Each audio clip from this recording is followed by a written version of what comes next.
All right, BlakGooseTV family. We back with some more hitters for you. You already know what it is. We giving you all of the boxing news of the day that I feel like y'all should be knowing about, or if y'all not aware of. Obviously, I'll state some of my opinions, but my opinions are based off of somewhat factual evidence. Obviously, articles aren't always truthful. Obviously, sometimes articles report things before they're actually confirmed, so sometimes they are wrong, but for the most part I do like to have sources to at least back some of my theories that I have when it comes to the boxing world. So that's where we at right now. So as you can see on the screen, this is a big deal to me. Tyson Fury to fight on September 7th or 21st at MSG in New York. So there's a lot of talks when it comes to the fact that Tyson Fury isn't doing enough to hype the rematch fight between Deontay Wilder and himself, which is slated to happen next year in 2020. Me personally, it's funny how boxing goes, how they have these long-term plans, but yet one punch can basically change the fight. So it's crazy how they expect Tyson Fury and Deontay Wilder to go undefeated for the rest of this year, basically to make more anticipation for their rematch fight, when as we saw with the AJ Ruiz Jr. fight, anything can happen if you don't pick your opponents wisely. See, that's what it comes down to in boxing. You need to be very strategic when you pick your opponent. Styles makes fights.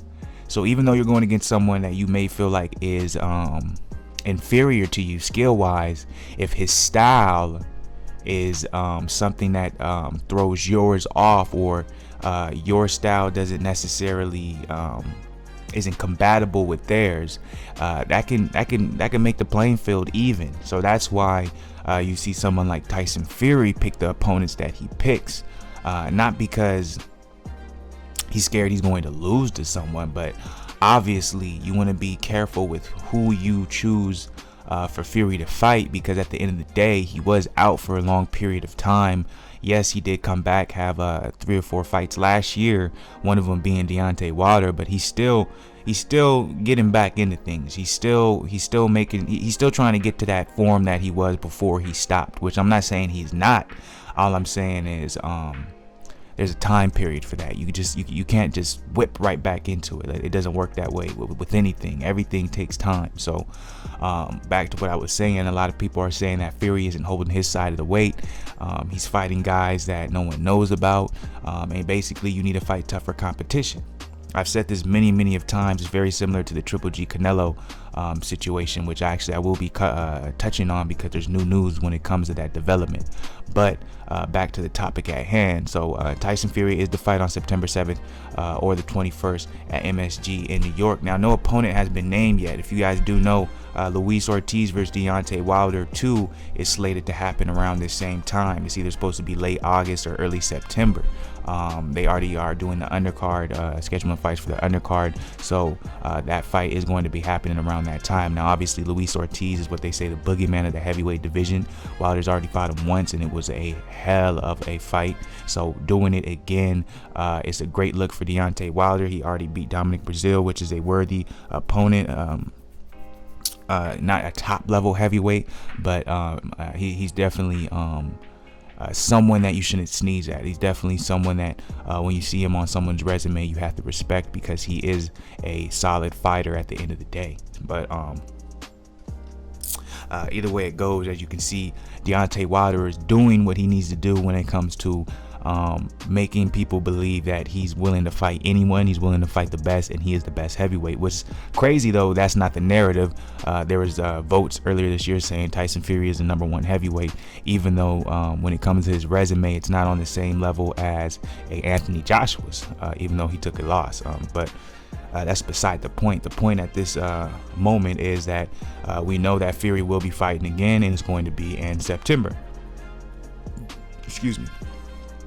Aram will be meeting with MTK Global Reps to talk about Fury's opponent for September. This is from BoxingNews24.com. Aram wants Deontay Wilder for Fury's September fight. See, I hate when I see shit like that. when you're just talking to make headlines, right? Bob Arum's obviously saying this shit to make headlines. That's not going to happen. It's not going to happen. The opponent that Arum was for Fury is WBC heavyweight champion Deontay Wilder, but that's not likely.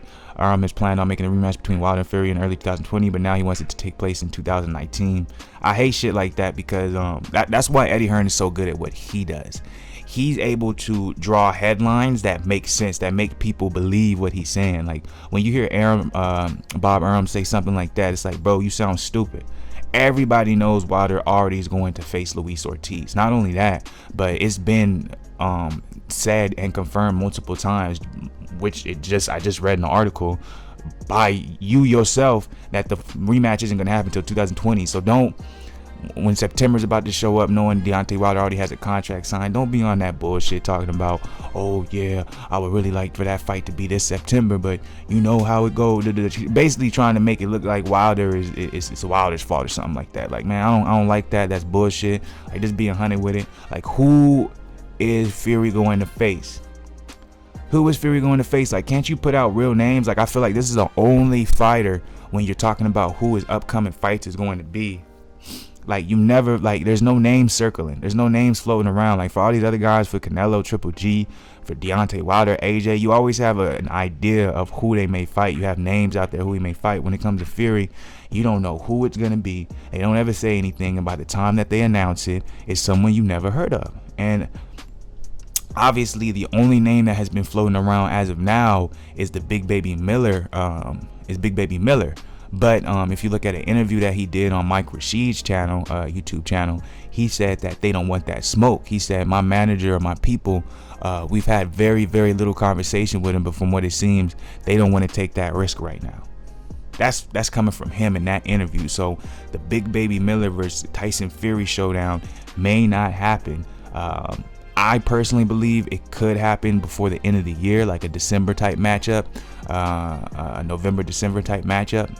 But for September, hell no. I honestly believe that his September matchup, whoever it is going to be, I think it's going to be another bum. Fury needs a better opponent for a September fight. Arum hasn't dropped any hints about who Fury will be fighting next, but Brian Jennings is a likely option.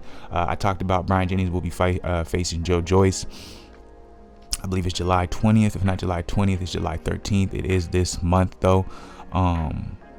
So maybe they're saying basically the winner of that fight Fury will go against, which I think that will be a good look.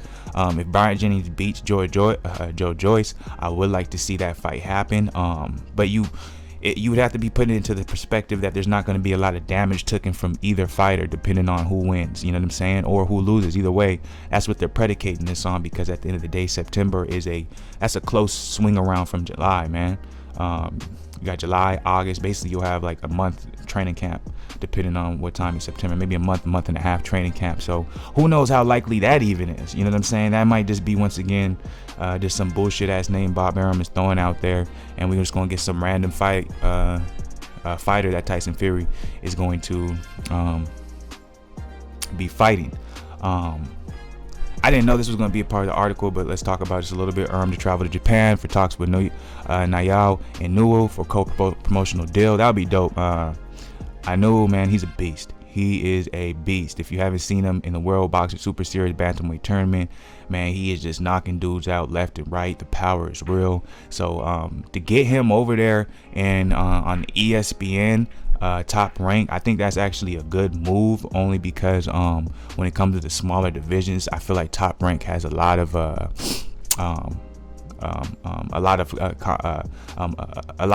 fighters when it comes to the lower weight class. I think they have probably the best level of skill when it comes to those smaller fighters. So I think that'll be a good look for him, and he'll, you know what I'm saying, he'll get him a little bit more popular over here in the US states. But back to the Tyson Fury debacle.